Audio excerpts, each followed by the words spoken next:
Yan, magandang araw sa inyo mga boss. Mag-share lang tayo ng kunting ideya mga boss. Ito mga boss, wait lang. Mga boss, bali naglagay tayo dito ng ng nosing. Kasi dumidiretso dun sa baba yung tubig na naiipon dito sa tiris. Ang ginawa ko mga boss, naglagay tayo ng nosing na dus ang taas, dus ang lapad. Pero hindi natin siya sinira yung tiles, tiniktik o nilagyan ng pako. Ang ginawa ko mga boss, ito, inaplayan ko siya ng epoxy,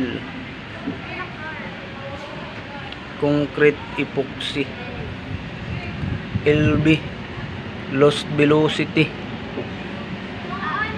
liquid siya mga boss, liquid.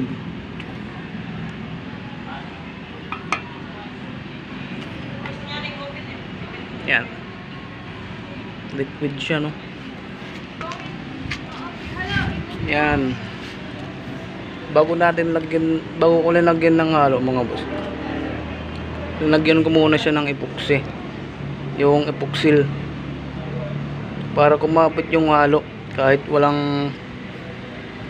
hindi natin tanggalin yung tiles bago natin patungan ng halo. Yan yung diskarte ko mga boss, lalo na kung pakyawan kayo mga boss. O nga pala mga boss, bali itong epoxy na to,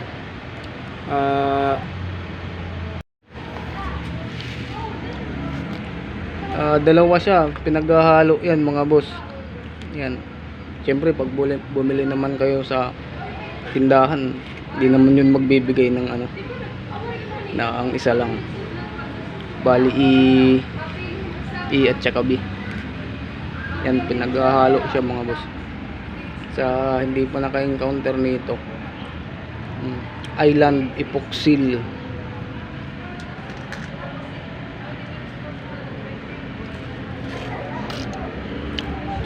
Pwede siya pang waterproofing, pang pati,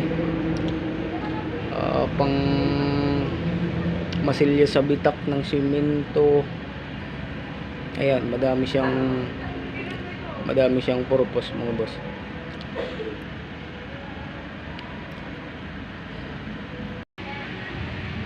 Ayan, bali yan yung ideya ko mga boss.